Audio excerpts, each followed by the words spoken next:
The invitation to my family's annual Christmas dinner arrived exactly as it had for the past 5 years, wrapped in expensive paper, dripping with condescension. Perhaps this year you'll have some actual business success to share, my sister Diana's handwritten note read. Though we won't hold our breath. I'm Daniel Foster, but my family barely acknowledges the connection these days. While my father runs Foster Industries, a Fortune 500 manufacturing company, and my sister manages their international expansion, I chose to start my own business, a decision they've mocked relentlessly since the day I left the family company. The truth they didn't know? My failed startup, Phoenix Solutions, had quietly become one of the most innovative manufacturing optimization firms in the industry. We just operated under a different name, one my family had never bothered to investigate. Standing outside my parents' mansion that Christmas Eve, I adjusted my deliberately modest suit, bought off the rack instead of custom-tailored like my father's. For 5 years, I'd maintained the appearance of struggling independence while building something revolutionary in secret. Danny. Diana's voice carried across the marble foyer, dripping with false warmth. Still driving that old Toyota? I thought surely you'd have upgraded by now. I smiled, thinking of the Tesla parked in my real office's private garage. It gets me where I need to go. Diana looked immaculate in designer clothes that probably cost more than what my family thought I made in a month. Behind her, my father was deep in conversation with the CEO of their largest competitor, Hamilton Manufacturing. Daniel, my father barely glanced my way. Your mother was beginning to wonder if you'd show up. Wouldn't miss it, I replied, catching snippets of their conversation about falling profit margins and increasing competition from overseas manufacturers. If only they knew that Phoenix Solutions, operating under our public name, Nexus Industries, was the reason their overseas competitors had suddenly become so efficient. So, Diana cornered me by the wine table. How's your little consulting business doing? Still helping mom and pop shops with their computers? I sipped my wine, remembering the contract I'd signed that morning. A $50 million deal to optimize manufacturing processes for one of the largest tech companies in Asia. Oh, getting by. Getting by, she repeated with a laugh.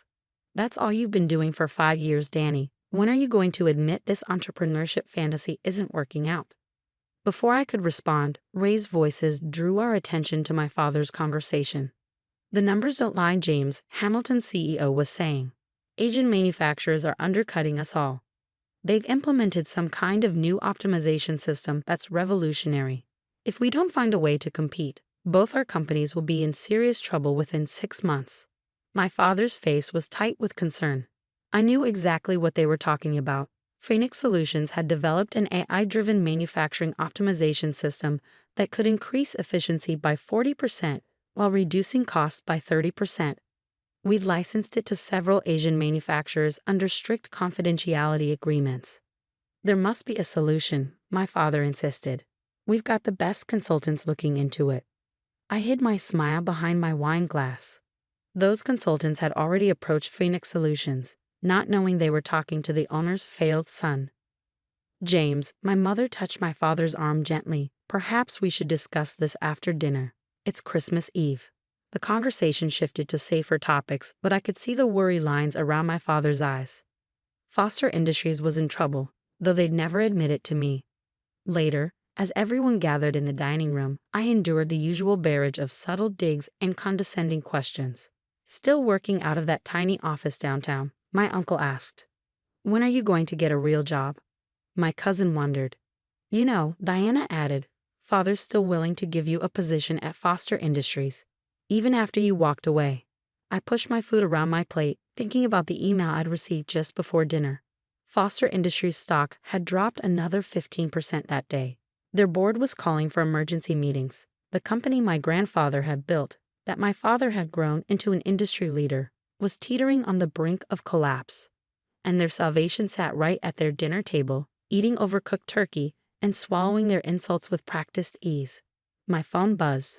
A message from my actual office. Agent contract signed. Phase 2 ready to implement. Daniel, my father's sharp voice cut through my thoughts. At least put the phone away during dinner. Whatever small business crisis you're having can wait. I looked up, meeting his dismissive gaze. Actually, it's rather important. A major contract.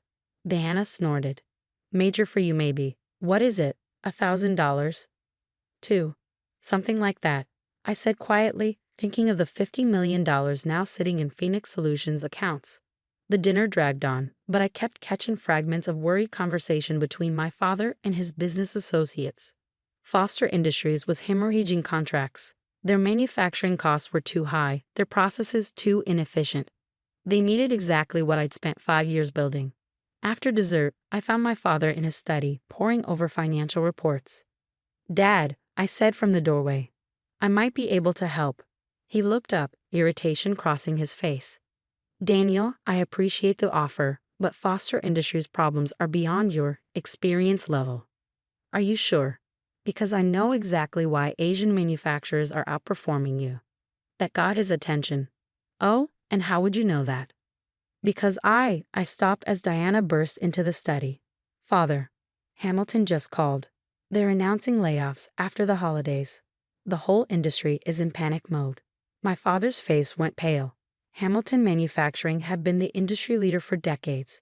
If they were laying off workers, "We need solutions, not interruptions," Diana snapped at me. "Go back to your little startup and leave the real business to us." I left without another word, but as I drove home that night, I made a decision. For 5 years, I hidden my success, letting them believe I was struggling while building something revolutionary. Maybe it was time they learned the truth. In my real office, a penthouse suite downtown, I reviewed the latest projections. Foster Industries would be bankrupt within 6 months without our optimization system. Their outdated processes couldn't compete in the modern market. My phone lit up with another message from Diana. "I hope you're happy. While you've been playing businessman, our family's legacy is falling apart." I set the phone down next to the latest industry report, which featured Phoenix Solutions' CEO, listed only as DF. On the cover, praised as a visionary in manufacturing optimization. Tomorrow, Foster Industries board would hold an emergency meeting to discuss their options. They'd already reached out to every major consulting firm in the industry. There was only one company that could save them. Mine. And I was finally ready to show them exactly who they've been mocking all these years. The Foster Industries emergency board meeting was scheduled for 9 a.m. the day after Christmas. I arrived early, not as Daniel Foster in his modest suit, but as DF, CEO of Phoenix Solutions, in a perfectly tailored Tom Ford ensemble that cost more than my sister's car.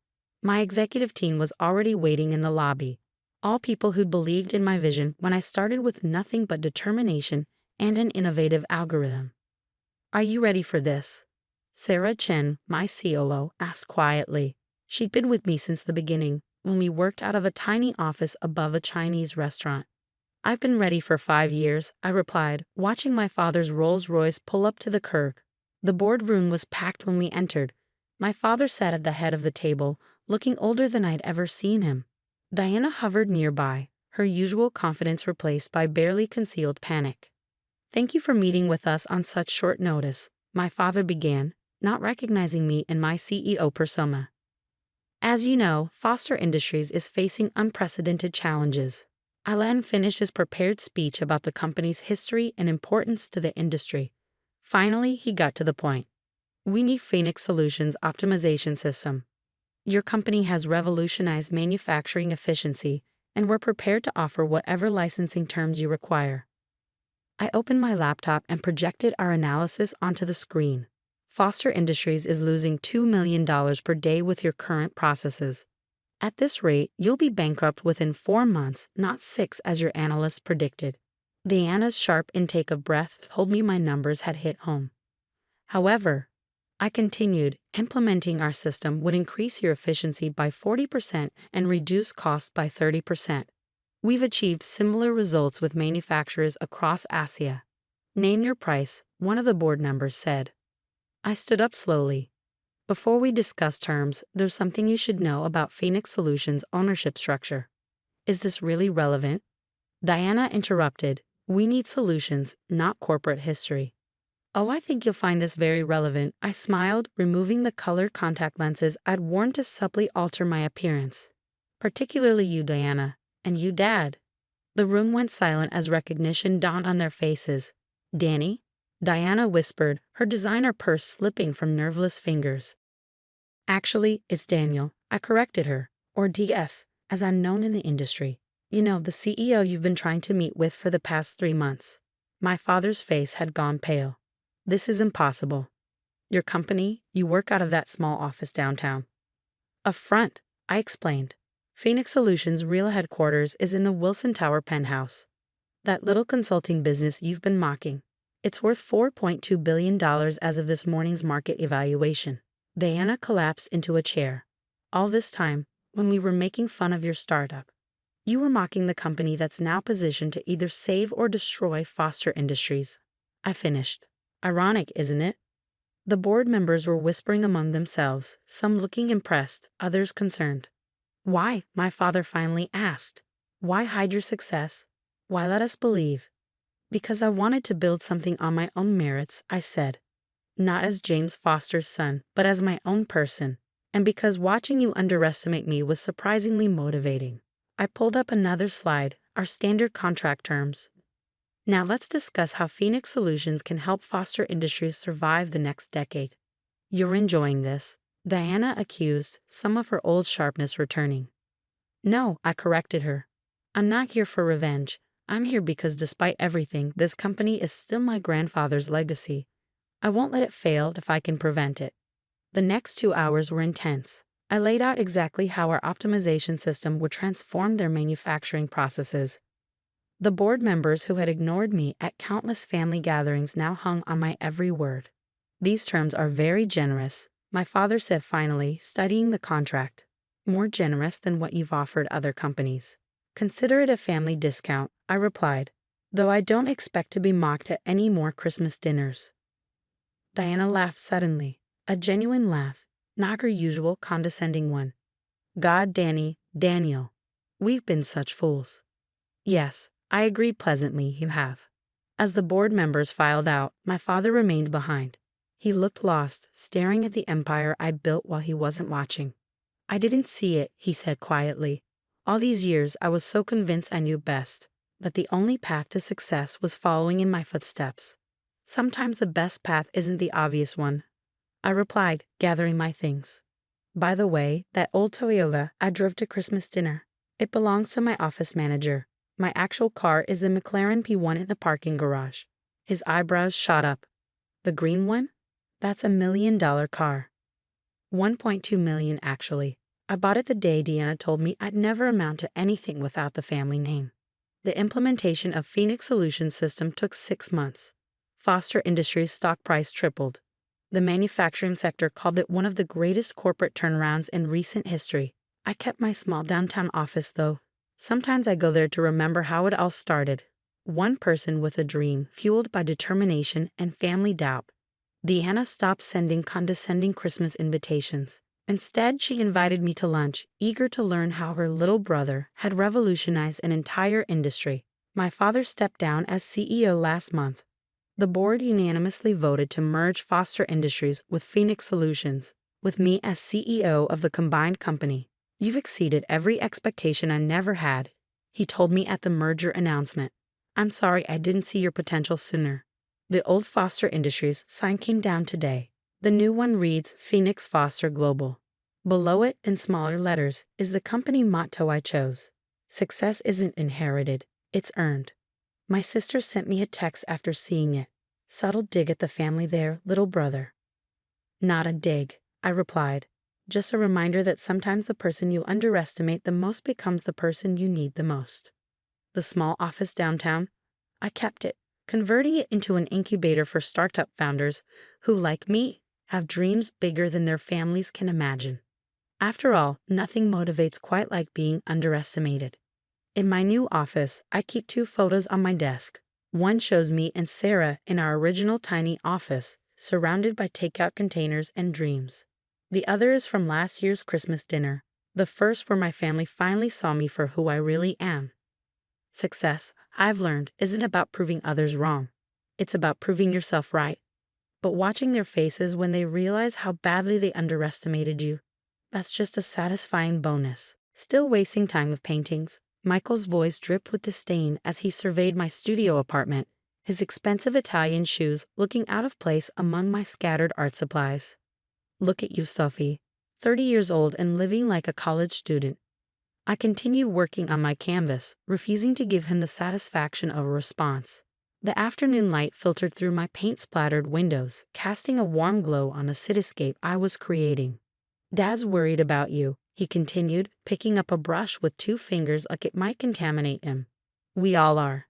The Anderson name means something in this city. You can't keep playing around with watercolors forever." The Anderson name. Our father's real estate empire stretched across 3 states, with Michael as the crowned prince ready to take over. Meanwhile, I was the family embarrassment, the daughter who chose art over economics. "I'm not playing, Michael," I finally said, setting down my brush. "This is my career." He laughed, the sound echoing off my bare walls. "Career? You haven't sold a piece in months. Even that little gallery in Brooklyn dropped you."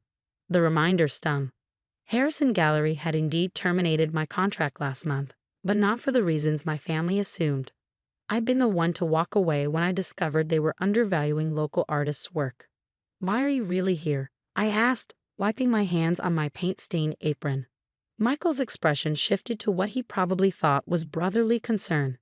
"Dad's offering you another chance. Executive position at Anderson Development.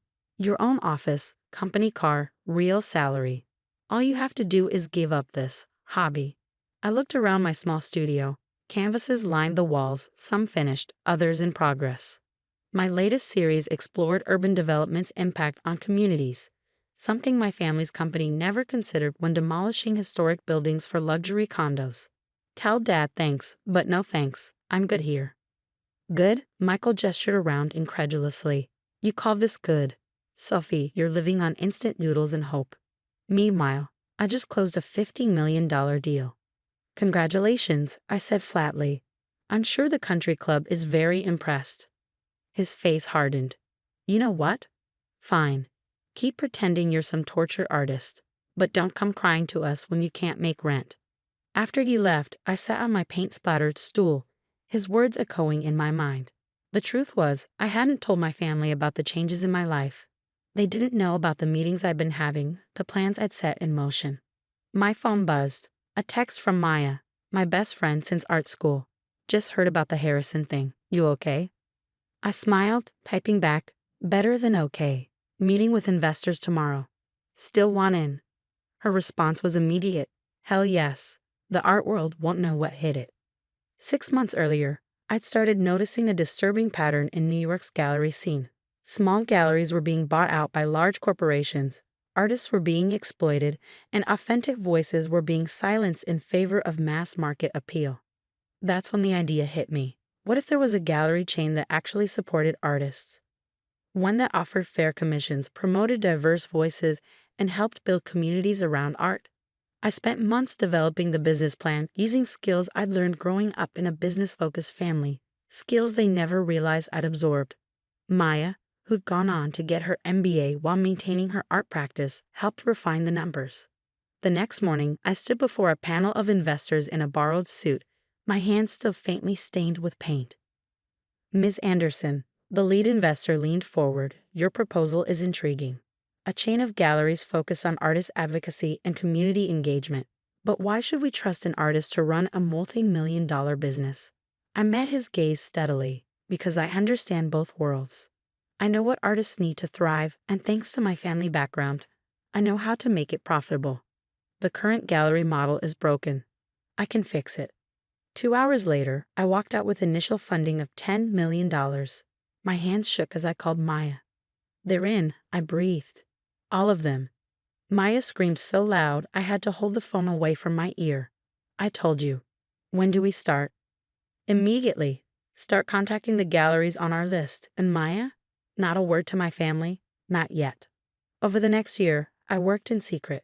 Through a series of shell companies, I began acquiring struggling galleries across the city. Each one was rebranded under the umbrella of Phoenix Art Collective, a name chosen because it represented rising from the ashes of a broken system.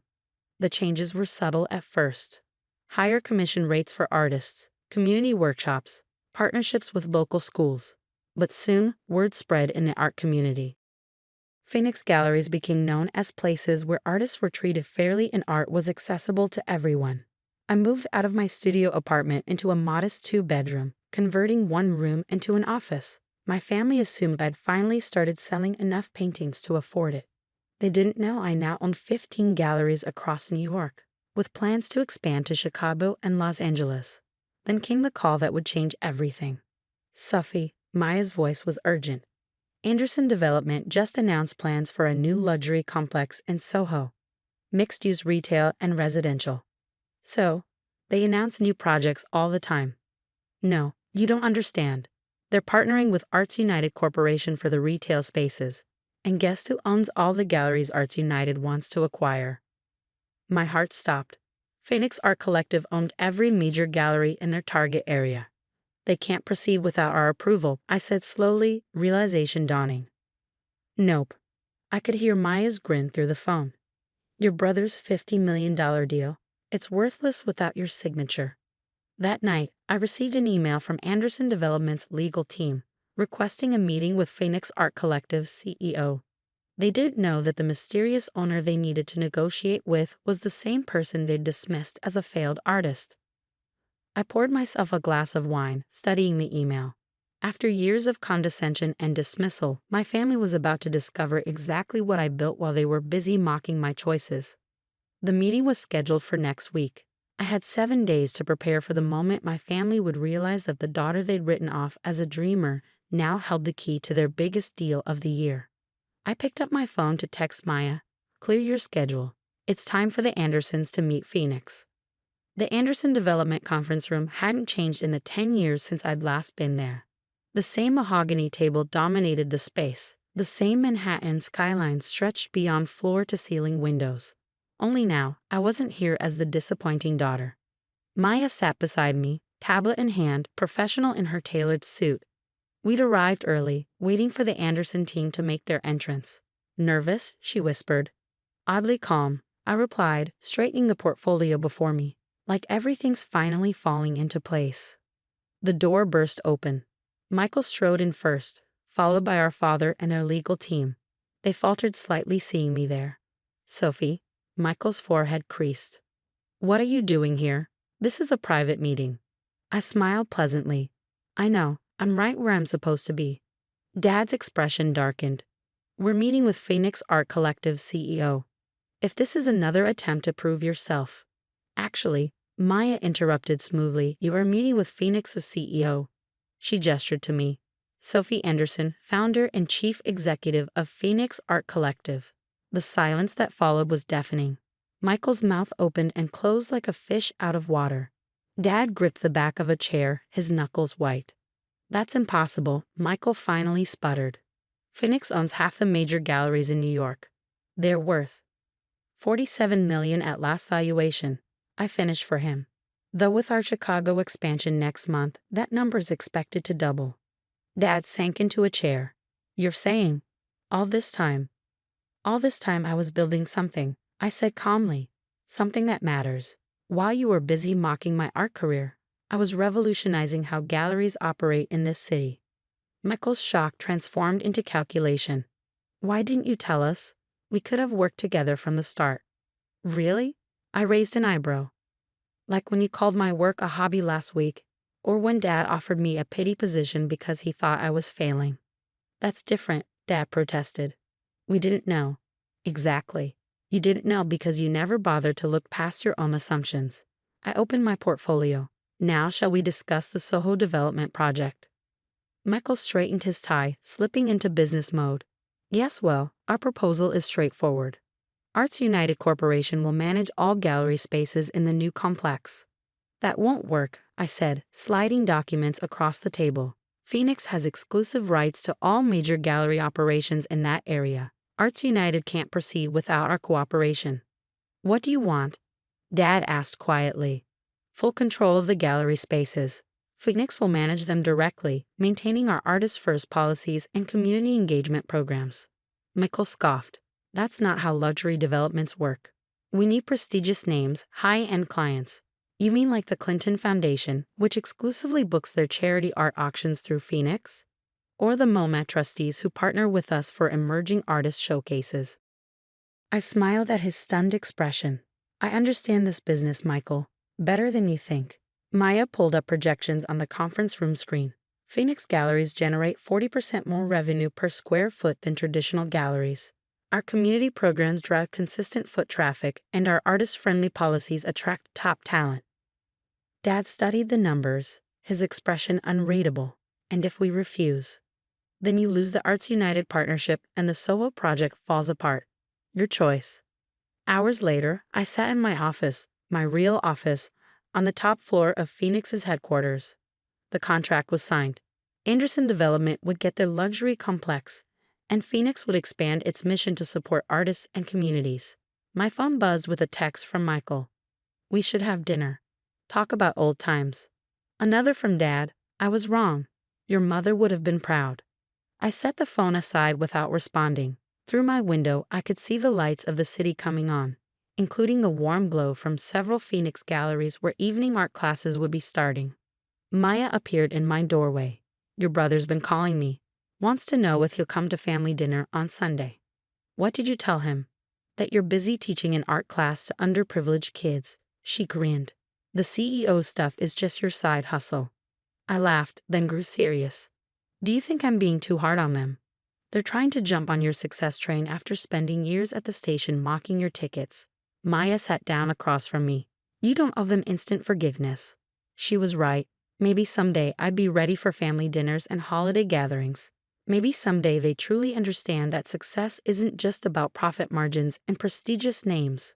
But for now, I had a different family, the artists who found homes in our galleries, the communities we supported, the students who discovered their creativity in our workshops. I built something meaningful, something that would last. My phone buzzed again. A photo from one of our galleries, a young artist selling her first painting, her face glowing with joy. This was why I created Phoenix. Not to prove my family wrong, but to prove that art could thrive when given the right support. I picked up my brushes from my desk drawer. Even as CEO, I still painted every day, usually late at night when the office was quiet. Tonight's canvas waited on an easel by the window, a piece about transformation, about rising above others' expectations.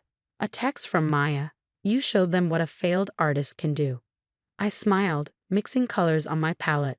Success, I'd learned, wasn't about proving others wrong. It was about proving yourself right. As I began to paint, I thought about the long journey from that small studio apartment to this moment. My family had wanted me to give up art for business, never realizing I could excel at both. They'd seen art as a hobby, while I'd seen it as a revolution waiting to happen. Tomorrow, I would review expansion plans, meet with artists, and continue building the company that was changing the art world. But tonight, I was just an artist with a canvas, creating something new. And that despite what my family had always thought was worth everything. Get out and never come back. The words echoed through our once peaceful suburban home, my father's voice thundering with a rage I'd never heard before. I stood frozen in our living room, still clutching my acceptance letter to MIT's computer science program. My mother sat on the couch, her face buried in her hands, while my older brother Marcus leaned against the doorframe with a smug smile. This was the moment my family chose status over love, tradition over dreams. Dad, please, I pleaded, my voice barely a whisper. This is a full scholarship. I wouldn't need any money from you. Enough, Oliver. He slammed his fist on the coffee table, making the family photos rattle. Those same photos that showed us smiling, pretending to be the perfect family. The Morrison name has been in law for 4 generations. Your grandfather built this firm from nothing. Your brother understands his duty, but you? I glanced at Marcus in his perfectly pressed suit, recently made junior partner at Morrison & Sons law firm at just 26. The golden child who followed the predetermined path. I want to create something of my own, I said, straightening my back. Technology is the future. If you just listen. Technology? My father sneered. Playing with computers? That's your grand ambition. While your brother handles million-dollar cases, you want to be some code monkey? My mother finally looked up, her mascara smeared. Oliver, please. Just go to law school. We'd already have a place reserved for you at Yale. Think about the family name. The family name. Always the family name. Never about what I wanted, what I dreamed of. I'm going to MIT, I stated firmly. I got in on my own merit, not because of our name. My father's face turned an alarming shade of red. Then you'll do it without our support. No money, no car, no trust fund. Nothing. You can't be serious, I whispered, though I knew he was. James Morrison never made idle threats. Choose now, Oliver, law school and your family, or this foolish dream and nothing. I looked around the room one last time. At my father's unyielding expression, my mother's tears, Marcus's satisfied smirk. This house had never felt like home, not really. It was a gilded cage where dreams went to die. Goodbye then, I said quietly, turning toward the door. If you walk out that door, my father called after me, don't ever come back. I didn't look back. That night, I sat in my best friend Tom's garage, everything I owned stuffed into 2 duffel bags. Tom's parents had always been kind to me, and they didn't hesitate to offer their spare room when I called. You can stay as long as you need, Tom said, handing me a cold soda. But what's the plan? I pulled out my laptop, the one I bought with money from my summer coding jobs. Remember that app we've been working on? The one for small business inventory management? Tom nodded. We'd spent countless nights coding it, improving it, dreaming about what it could become. Well, I think it's time we finished it. Make it real. Tom's eyes lit up. You serious? But we need money for servers, marketing. I opened my savings account on my phone. $12,347. Every dollar I'd earned and saved over the past 2 years, hidden from my parents. It's not much, I admitted. But it's a start. The next few months were a blur of coding, cheap ramen noodles, and endless cups of coffee. I took classes during the day, worked on our app at night, and picked up freelance coding jobs whenever I could. Tom's parents let me stay in their garage, which we converted into a makeshift office. Our app, which we named Stockwise, launched with little fanfare. But slowly, through word of mouth and some clever social media marketing, small businesses started signing up. 1 user became 10, 10 became 100. By the end of my freshman year, we had enough paying customers to rent a small office space. Tom dropped out to work on Stockwise full-time while I continued my studies, barely sleeping but driven by a vision only I could see. Then came the turning point. A major retail chain discovered our app and wanted to implement it across their stores. The meeting was set for a Wednesday afternoon, and I sat across from their executives in my only suit, bought secondhand for $50. Your software is impressive, their CTO said, studying me carefully. But you're very young. How do we know your company will be around in a year? I met his gaze steadily, because this isn't just a company to me. This is my life. I have no backup plan, no safety net. I will make this work because I have to. Something in my voice must have convinced him. They signed a contract worth $500,000, more money than I'd ever seen in my life. That night, as Tom and I celebrated with pizza in our tiny office, my phone buzzed. It was Marcus. Hello, little brother, his voice dripped with condescension. Heard through the grapevine that you landed a decent contract. Ready to admit your mistake and come home. I ended the call without responding. 3 years passed in a whirlwind of growth. Stockwise expanded beyond inventory management into full business operations software. We hired developers, opened offices in 3 cities, and watched our user base explode. I lived in a small apartment despite our success, pouring every spare dollar back into the company. My only splurge was a decent laptop and a coffee machine that didn't leak. Then came the email that changed everything. Tech Weekly, the industry's leading magazine, wanted to feature Stockwise in their cover story. 30 Under 30, the future of business technology. The morning the magazine hit the stands, I was in my office reviewing acquisition offers from several major tech companies. Our valuation had just hit $40 million, and rumors of an IPO were swirling. My phone rang. Unknown number. Oliver? My mother's voice, tentative and strange. We just saw the magazine. Your father and we've been thinking. I cut her off. I have a meeting in 5 minutes. Please, Oliver. We're still family. I looked at the framed MIT diploma on my wall, remembered the nights I studied while working 2 jobs, the meals I skipped to pay for textbooks. Are we? I asked quietly. I have to go. I hung up, but I knew this wasn't over. The family that had thrown me out at 18 was about to discover exactly what I built from nothing. And I was ready for them. The calls didn't stop. After the Tech Weekly article, my phone buzzed constantly with messages from relatives I hadn't heard from in years. Second cousins who suddenly remembered my existence, aunts who've ignored me at family gatherings, even my mother's bridge club friends reached out to reconnect. I ignored them all. But Marcus was more persistent. He showed up at my office one morning, striding past my assistant like he owned the place. 7 years hadn't changed him much. Same expensive suit, same arrogant smile. "Little brother," he announced, dropping into the chair across from my desk. "We need to talk." I continued typing on my laptop, not bothering to look up. "How did you get past security?" "I'm a Morrison. Doors open for us," he chuckled, then frowned when I didn't respond. "Come on, Oliver. This grudge has gone on long enough. Mom cries about you every holiday." Finally, I met his gaze. "Funny, I don't remember her crying when I was sleeping in a garage." "That was different. You were being stubborn." He leaned forward, lowering his voice. "But look at you now. 40 million, Oliver. That's impressive. Dad's even talking about adding your name back to the Christmas card list." "How generous of him." Marcus sighed, his facade of friendliness cracking slightly. "Here's the thing. The firm is expanding into tech law. Your company, your connections, they could be valuable. We're having a family dinner on Sunday. Come home. Let's put this unfortunate business behind us." I closed my laptop slowly. Unfortunate business? Is that what you call throwing your 18-year-old brother out with nothing? Don't be dramatic. You chose to leave. No, Marcus. I chose to follow my dreams instead of fitting into Dad's perfect plan. There's a difference. I stood up, straightening my jacket. "Now, if you'll excuse me, I have a meeting."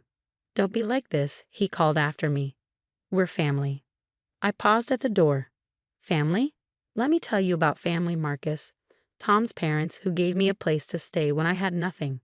That's family. My first employees who worked for equity when I couldn't afford salaries. That's family. You're just people I share DNA with." The next day, my father tried a different approach. His secretary called to schedule a lunch meeting. "Mr. Morrison would like to discuss a potential collaboration," she said primly. I agreed, choosing an upscale restaurant I knew he'd appreciate. Let him see what his rejected son could afford now. He arrived precisely on time, looking older than I remembered. 7 years had added gray to his temples and lines around his eyes. But his posture was still military straight.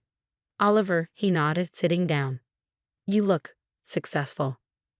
"Amazing what playing with computers can accomplish," I replied, watching him wince at his own words thrown back at him. "About that," he cleared his throat. "I may have been hasty in my judgment. Technology is clearly the future, and Morrison and Sons needs to adapt." "And you want Stockwise to help you adapt?" He smiled, probably thinking he'd hooked me. "Think about it. The Morrison name in tech law, backed by cutting-edge software.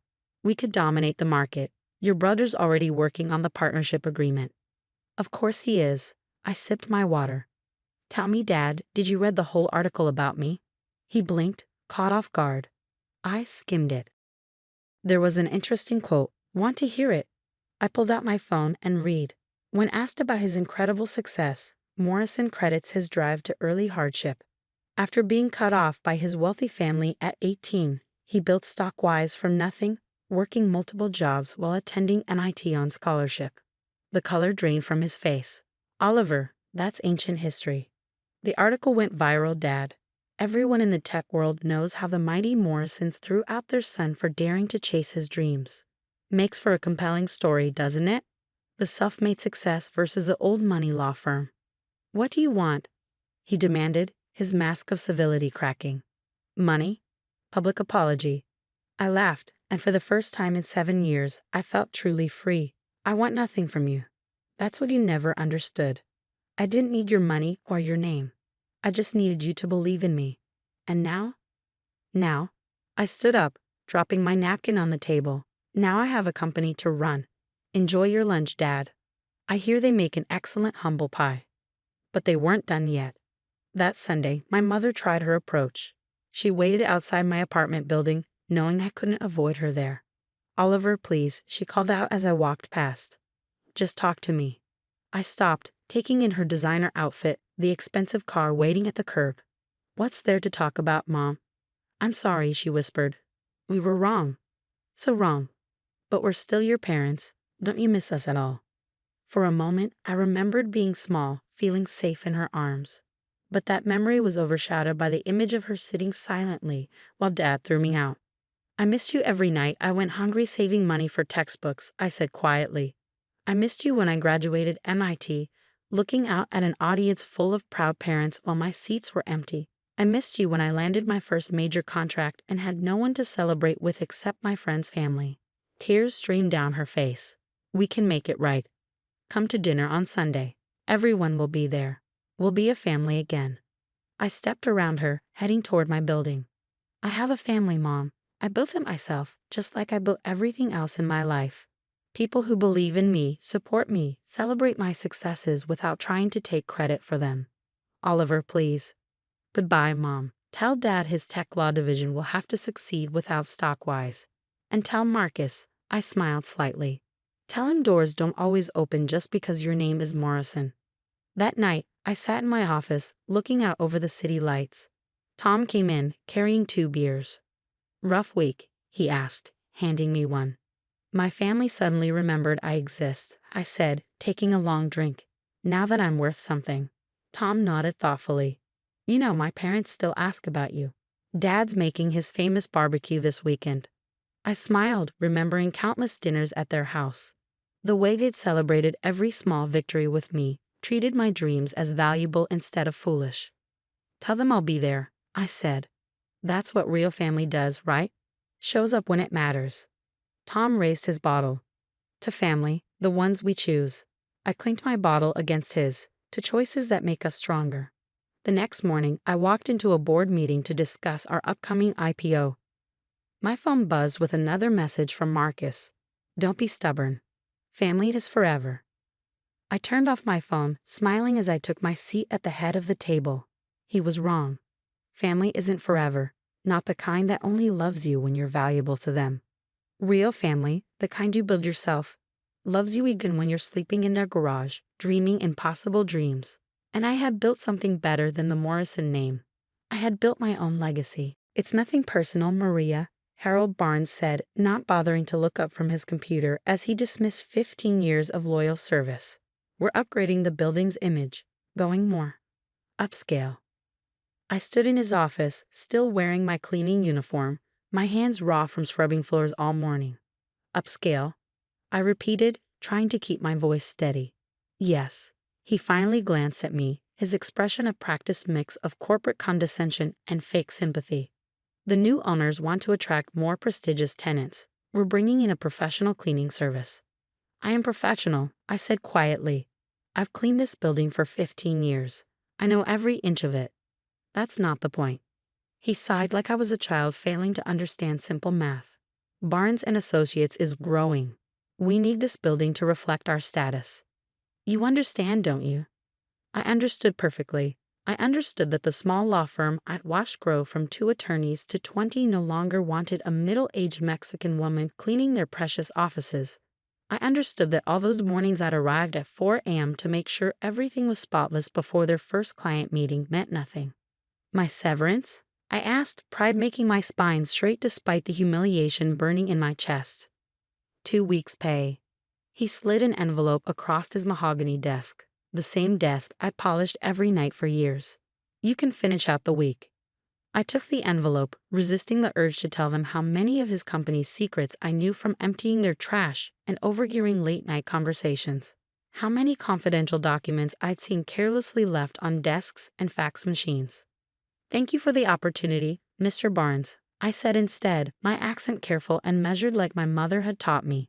"Always be gracious, Maija, even when they don't deserve it."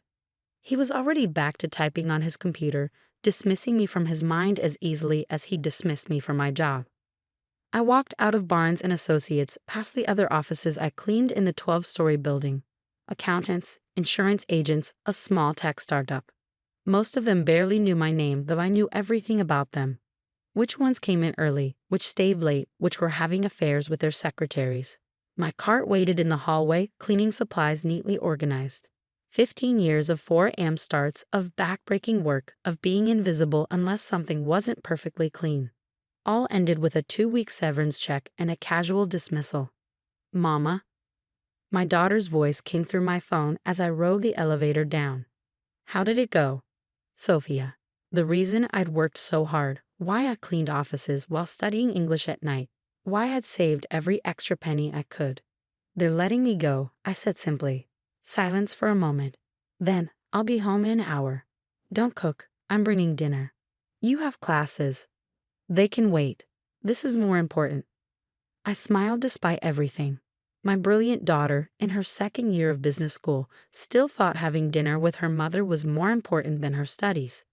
At home, the small apartment I'd maintained alone since Sophia's father died 12 years ago, I sat at our tiny kitchen table and opened the severance envelope. 2 weeks' pay, $840 before taxes, barely enough for 1 month's rent. Sophia arrived with takeout from our favorite Mexican restaurant and a determined look in her eye. This is good, she announced, setting out containers of enchiladas and rice. Now you can finally do it. Do what? Start your own business, like you've always talked about. I shook my head. Sophia, starting a cleaning business takes money. Which you have, she interrupted. I know about your savings, Mama, the account you think I don't know about. I stared at her. How did you? I'm studying finance, remember? I've seen your bank statements when I help with the bills. $23,000, hidden away in that secret account. She reached for my hand across the table. Plus the $12,000 in your regular savings. That's $35,000, Mama. Enough to start something real. She was right about the money. For 15 years, I'd saved everything I could, taking extra cleaning jobs on weekends, living as frugally as possible. The secret account was meant to be Sophia's graduate school fund, but she'd already won a full scholarship. It's too risky, I protested. At my age. You're 48, not dead.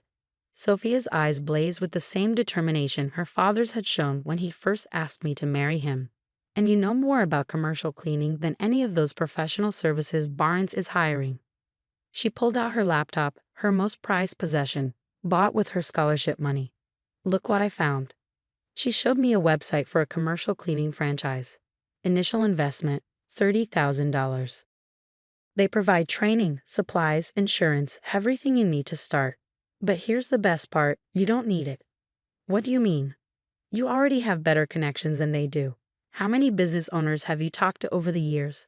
How many have complained about their current cleaning services? She wasn't wrong. I'd lost count of the times I'd heard tenants complaining of the expensive cleaning services they use for their other properties, services that often did a worse job than I did. Think about it, Sophia continued, warming to her subject.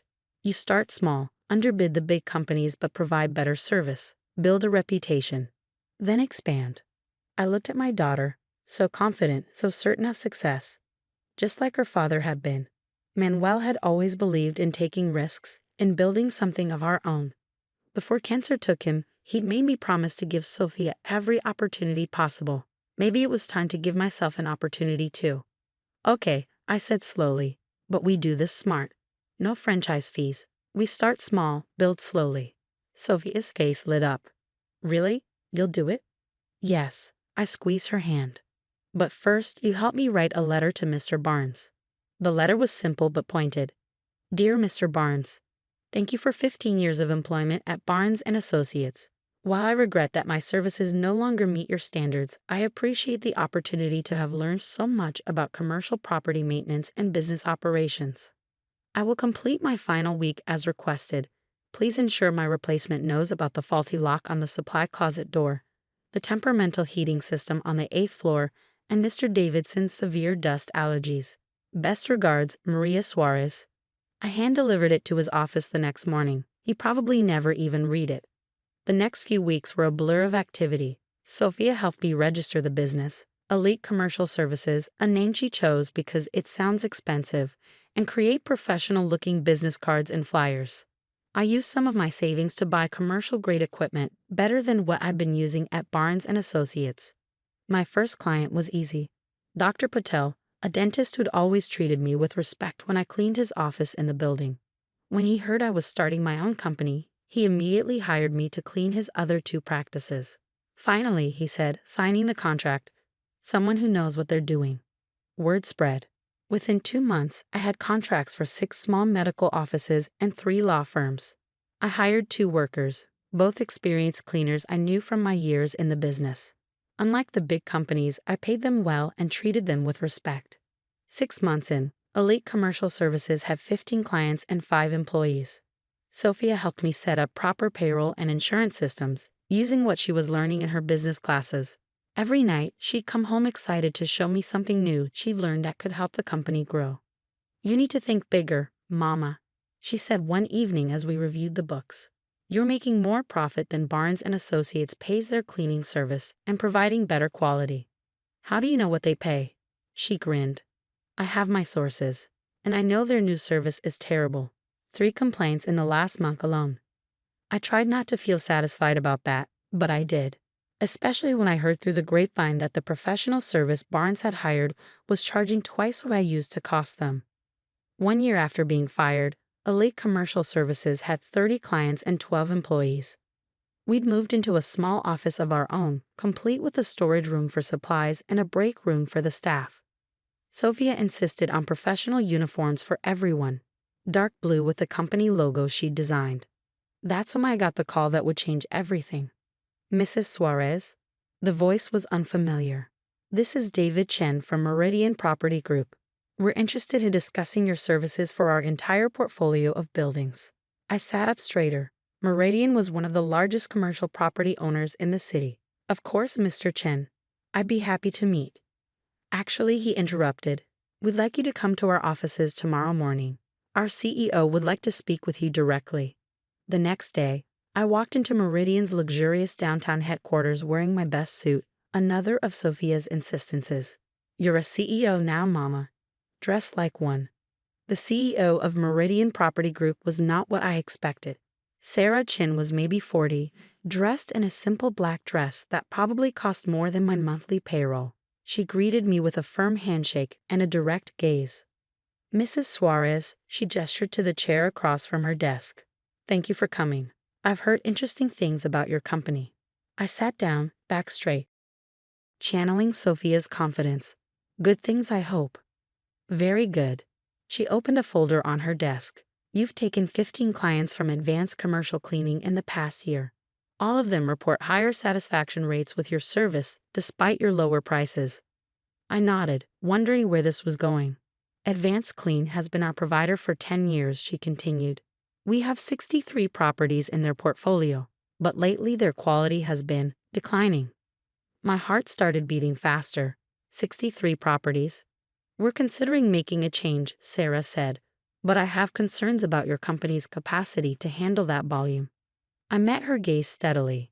"Give me 3 buildings as a test. If we don't exceed your expectations in every way, you don't have to consider us for the rest." She smiled, a quick, sharp expression. That's exactly what I wanted to hear. She pulled out a contract. 3 buildings, 90-day trial period. If you succeed, we'll discuss the full portfolio. I read the contract carefully, just as Sophia had taught me. The terms were fair, the expectations clear. The 3 buildings were all downtown, including, I noticed, the one where Barnes & Associates had their offices. "When can you start?" Sarah asked as I signed. "Next week," I said confidently, already planning the staff expansion we'd need. 1 week. She raised an eyebrow. "That's ambitious." "I've been preparing for an opportunity like this," I replied. "My team is ready." That night, I called an emergency staff meeting at our office. All 12 of my employees came, even though it was 8 p.m. "We have an opportunity," I told them. "But I'll need everyone's help, and we'll need to hire more people fast." They didn't hesitate. Carmen, my first hire, immediately suggested her sister and cousin, both experienced cleaners. Oza knew a whole family who just moved from El Salvador, all with commercial cleaning experience. By the end of the week, we'd hired 10 new employees. Sophia helped me revise our training programs, creating detailed checklists and procedures for every task. We bought new equipment, ordered more uniforms, and set up a proper scheduling system. Our first night in the Barnes & Associates building, I made sure to be there personally. The professional service had left it in terrible shape. Dust in the corners, streaky windows, trash bins overflowing. "We have a lot of work to do," I told my team, "but this is our chance to show what real professionals look like." We worked through the night, restoring the building to the standards I'd maintained for 15 years. When the first tenants arrived the next morning, they couldn't believe the difference. By the end of the 90-day trial, Meridian Properties had received so many compliments about our service that they didn't even wait for the formal review. Sarah Chen called me directly. "How quickly can you take over the rest of our portfolio?" We expanded rapidly but carefully. I insisted on maintaining our high standards, personally training each new employee. Sophia, now in her final year of business school, helped me create proper management systems and financial controls. 2 years after being fired as just a cleaner, I sat in my new office, a proper corporate suite downtown, reviewing our company's growth with Sophia. "Revenue is up 300% from last year," she reported proudly. "We have 140 employees, service contracts for 87 buildings, and a waiting list of potential clients." I smiled, remembering the days of scrubbing floors at 4 a.m. and Barnes & Associates. She grinned. "Still complaining about every cleaning service they try. They've gone through 3 since Advanced Clean." That's when I saw it, a notice in the commercial real estate listings. The Barnes & Associates building was for sale. The owners were facing bankruptcy, looking for a quick sale. "Sophia," I said slowly, "what would you think about buying a building?" She looked at the listing, her eyes widening. "That building, can we afford it?" With our current revenue and assets, I did some quick calculations. We'd need financing, but it's possible.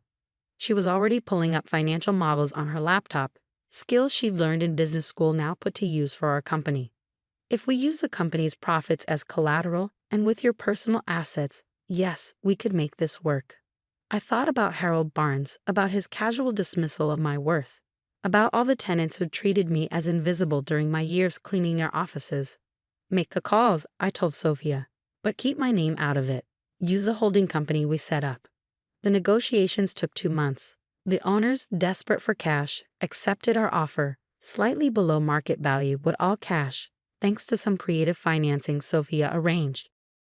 The day we closed the deal, I waited until late afternoon, when I knew Harold Barnes would be in his office. I wore my best suit, no more cleaning uniform, and took the elevator to the 9th floor. His office door was open. He was on the phone, probably with another client he overcharged. I knocked on the doorframe. He looked up, irritation crossing his face at being interrupted, then confusion as he tried to place me. "Yes," he said, covering the phone's mouthpiece. "Can I help you?" "Hello, Mr. Barnes," I said clearly, my accent now refined by 2 years of corporate meetings. "I'm here about your lease." He frowned. "My lease? Are you with the property management company?" In a way, I stepped into his office, the same office where he'd fired me 3 years ago. "I'm the new owner of this building." The phone slipped from his hand. I enjoyed watching the recognition dawn on his face, followed by disbelief and then something close to fear. "Maria," he stammered. "But you're a cleaner." "I was a cleaner," I corrected him. "Now I'm the CEO of Elite Commercial Services, which provides premium cleaning and maintenance services to over 80 high-end properties in this city. And as of today, I own this building." He seemed to shrink in his expensive chair. "About what happened?" I held up a hand. "I'm not here about the past, Mr. Barnes. I'm here about your future. Your lease is up for renewal next month. Are you going to evict us?" I smiled, remembering his words about upgrading the building's image. "No, Mr. Barnes. Unlike some people, I don't dismiss long-term relationships for the sake of image. But there will be some changes." I handed him a folder containing the new lease terms Sophia and I had carefully crafted. "Your rent will increase to match market rates. The building will undergo major renovations to actually become upscale, as you once put it. And of course, all tenants will be required to use Elite Commercial Services for their cleaning needs." He opened the folder with trembling hands. "This rent increase, it's significant. Quality comes at a price," I said, using the same condescending tone he'd once used with me. "You understand, don't you?" He looked at me then, really looked at me, and I saw the moment he understood. Understood that the woman he dismissed as just a cleaner now held the power to affect his business, his success, his future. "I'll need your decision by Friday," I said, turning to leave. Then I paused at the door. "Oh, and Mr. Barnes, the cleaning crew starts at 6 a.m. now, not 4 a.m. I believe in treating my employees with respect." Walking out of his office, I felt no triumph, no vindictive pleasure, only a deep satisfaction in knowing that I had built something meaningful, not just a successful company, but a legacy of respect and dignity for the kind of work I had once done. That evening, I hosted a dinner for all my employees and their families at an upscale restaurant, the kind of place I used to clean but could never afford to eat at. Over 100 people attended, representing dozens of countries and cultures. Sophia stood up to make a toast. "To my mother," she said, raising her glass, "who taught me that no honest work is beneath dignity and no dream is beyond reach." I looked around at the faces of my employees, my extended family now, and thought about the journey that had brought me here. From invisible cleaner to respected CEO, from powerless worker to influential owner. The next morning, I arrived at my building, just as the cleaning crew was finishing up. Carmen, now our operations manager, was showing a new employee the proper way to clean the executive offices. "Good morning, Mrs. Suarez," they greeted me with genuine warmth. "Good morning," I replied, noting how spotless everything was. "Excellent work, as always." I took the elevator to my new office on the top floor, the one with the best view of the city. As I unlocked the door, I saw Harold Barnes arriving in the lobby below, looking uncomfortable as he passed the cleaning crew. I smiled, remembering Sophia's words from the night before. No honest work is beneath dignity, and no dream is beyond reach. Opening my computer, I began reviewing plans for our next expansion. After all, there were plenty more buildings in this city that could use an upgrade in their cleaning services, and I knew just the company to provide it. "Family only," my mother-in-law Margaret said sweetly, closing the office door in my face. "I'm sure you understand, dear." I stood there in the hallway of Sullivan Industries headquarters, my hands clenched at my sides. Through the frosted glass, I could see the shapes of my husband's family gathering around the conference table for their monthly business meeting, a meeting I wasn't allowed to attend. Despite being married to the CEO's son for 3 years, despite having an MBA from Wharton, despite having doubled the efficiency of their shipping department during my brief stint as a temporary consultant. But of course, none of that mattered, because I wasn't born a Sullivan. "Don't take it personally, Kate," my husband Thomas said later that night, loosening his tie as he got ready for bed. "It's just tradition. The business stays in the family." "I am family," I replied quietly. "We're married." He gave me that patronizing smile I'd grown to hate. "You know what I mean. Blood family. Besides, you've got your little consulting projects to keep you busy." Little consulting projects. As if the work I did helping struggling companies turn themselves around was somehow less significant than his family's mid-sized shipping company. The quarterly numbers looked rough, I commented, watching his reaction in the mirror. Especially the Asia-Pacific division.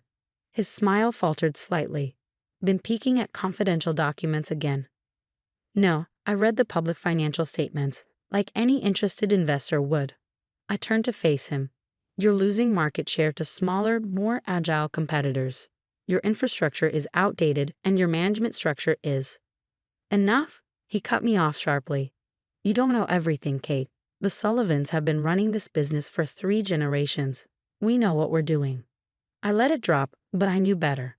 Sullivan Industries was hemorrhaging money, locked into outdated practices by a family too proud to admit they needed help. A family that saw me as nothing more than their precious hair's decorative wife. The next morning, I made a decision. "I'm starting my own company," I announced over breakfast. Thomas barely looked up from his phone. "That's nice, honey. What kind of company?" "Logistics and supply chain management consulting." That got his attention. "You can't be serious. That would be competing with Sullivan Industries." I took a sip of my coffee, enjoying his discomfort. "Not directly. I'll be focusing on helping smaller companies optimize their operations. Besides, since I'm not family, what I do shouldn't concern the Sullivans, right?" He frowned. "Kate, I've already rented an office space," I continued, "and I have my first client meeting this afternoon. Does Mother know about this?" I smiled. Why would she need to? It's not a family matter. The office I'd rented was small but functional in a modern building across town from Sullivan Industries' aging headquarters. I'd spent weeks preparing for this moment, using my industry contacts and reputation to set up meetings with potential clients. My first client was Zhang Shipping, a rising star in the Asia-Pacific market, the same market where Sullivan Industries was struggling. "Miss Harrison," Mr. Zhang greeted me warmly. "Your reputation precedes you. Your work with Atlantic Freight was impressive." "Thank you," I said, pulling up my presentation. "But please call me Kate." By the end of the meeting, I had my first major contract.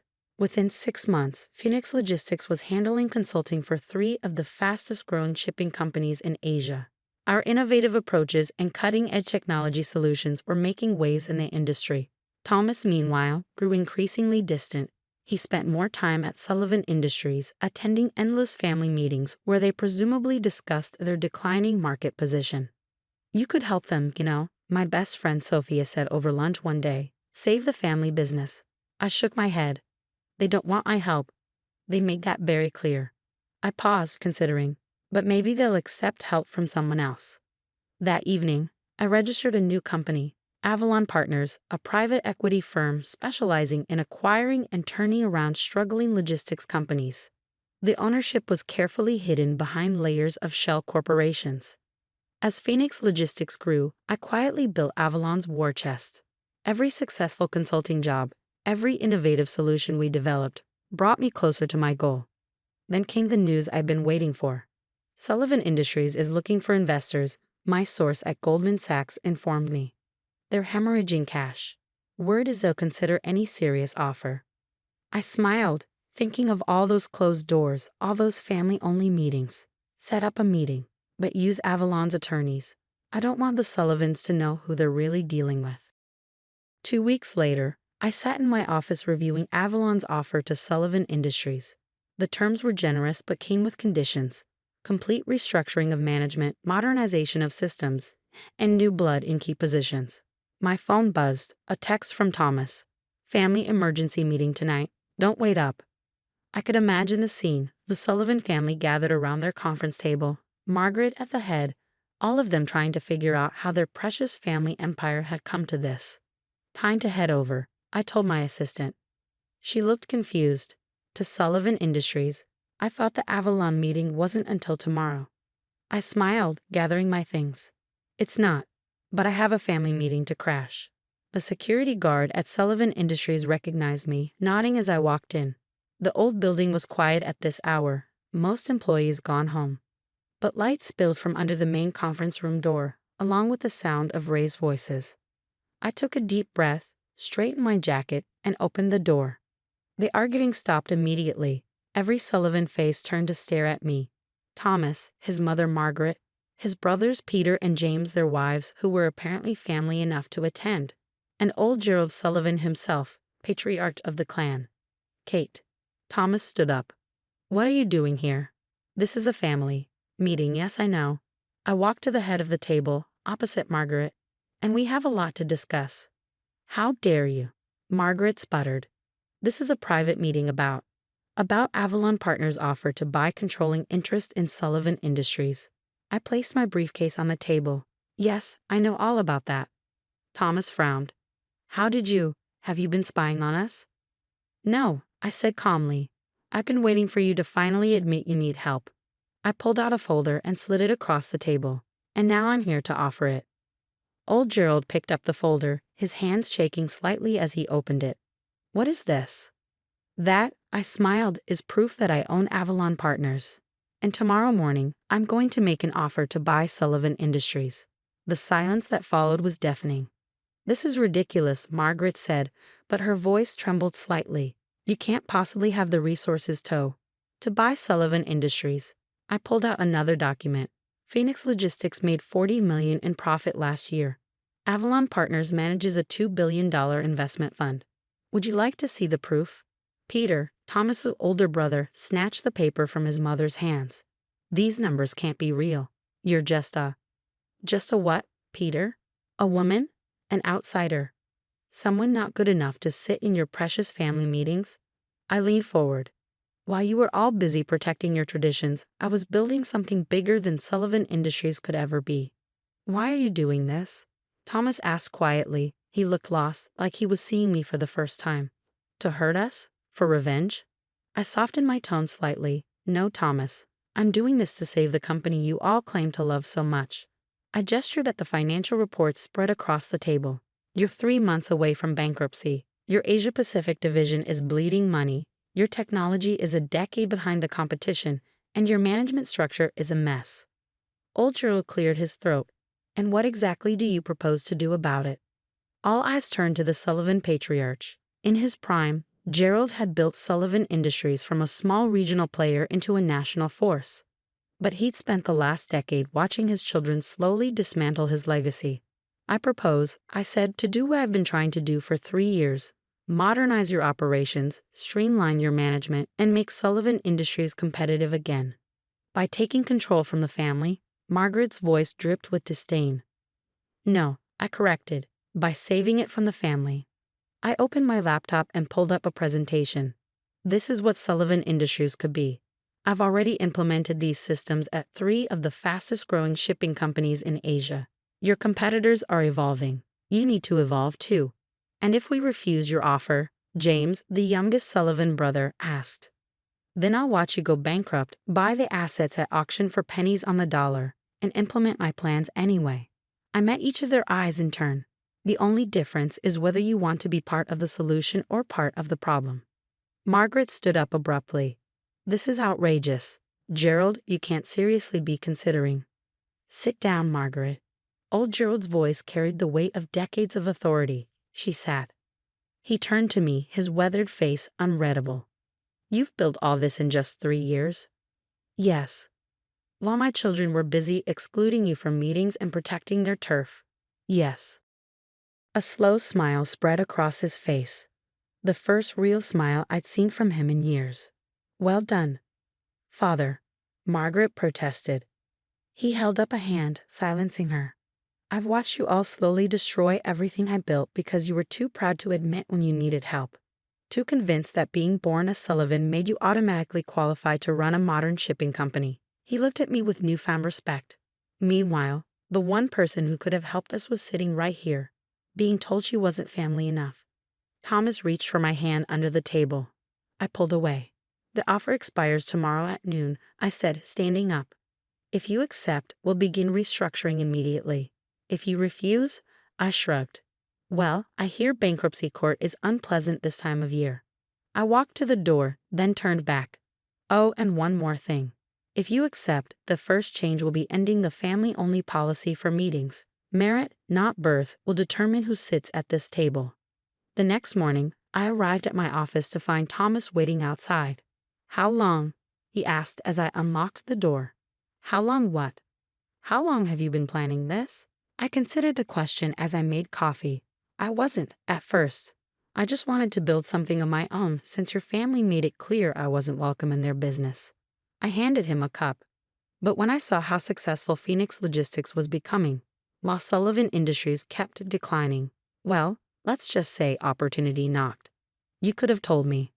Like you told me about all those family meetings, all those decisions that affected our future. I sat down at my desk. You made your choice, Thomas. You chose your family's traditions over your wife's abilities. Now I've made mine. He stared into his coffee cup. I'm sorry. I know, and I did know. Thomas wasn't a bad person, just someone who'd never learned to stand up to his family. But sorry isn't enough anymore. Things have to change. And if they don't accept your offer, then Phoenix Logistics will continue growing, Avalon Partners will find other investments, and Sullivan Industries will become another cautionary tale about family businesses that couldn't adapt. My phone buzzed. A message from Gerald Sullivan's private number. The board has voted. We accept your terms. When can you start? I showed Thomas the message. Looks like you got a new boss. What about us? He asked quietly. That depends, I replied. Are you ready to see me as more than just your wife? To treat me as an equal partner, not just in marriage but in business? He nodded slowly. I think I'm starting to. The restructuring of Sullivan Industries was exactly as challenging as I'd expected. Margaret resigned rather than work under my leadership. Peter and James initially resisted every change, but when the first quarter results showed a 15% increase in profits, they became more cooperative. Thomas surprised me. Once free from his family's shadow, he proved to be an innovative thinker and a strong ally in modernizing the company. Our marriage, strained for so long by his family's dynamics, began to heal as we worked together as true partners. 1 year later, I sat in a Sullivan Industries conference room, now modernized with state-of-the-art technology, leading the monthly strategy meeting. Around the table sat a mix of Sullivan family members and outside executives, all chosen for their skills rather than their last names. Quarterly results are in, I announced. Asia Pacific division shows 40% growth. European expansion is ahead of schedule, and our technology platform has been rated top in the industry. Old Gerald, who'd stayed on as an advisor, beamed from his seat near the door. Well done, Kate. You've done what I always hoped my children would do, made Sullivan Industries better than it was before. No, I corrected him gently. We did it together, as a real family business should work. After the meeting, Thomas found me in my office. Mother called today. She's thinking of coming back, maybe doing some consulting work. I smiled. Tell her she's welcome to apply. Through HR, like everyone else. She won't like that. No, I agreed, but she'll respect it. And that's more important. Looking out my office window at the city skyline, I thought about the journey that had brought me here. From excluded outsider to company savior, from underestimated wife to respected CEO. You know what the best part is? I said to Thomas. What's that? Now when someone says family business, they're talking about something we built together, not just a name we inherited. He kissed my cheek. Speaking of family, have you thought more about what we discussed? I rested a hand on my still flat stomach, smiling. Yes, and this time, our child will never have to worry about being family enough for anyone.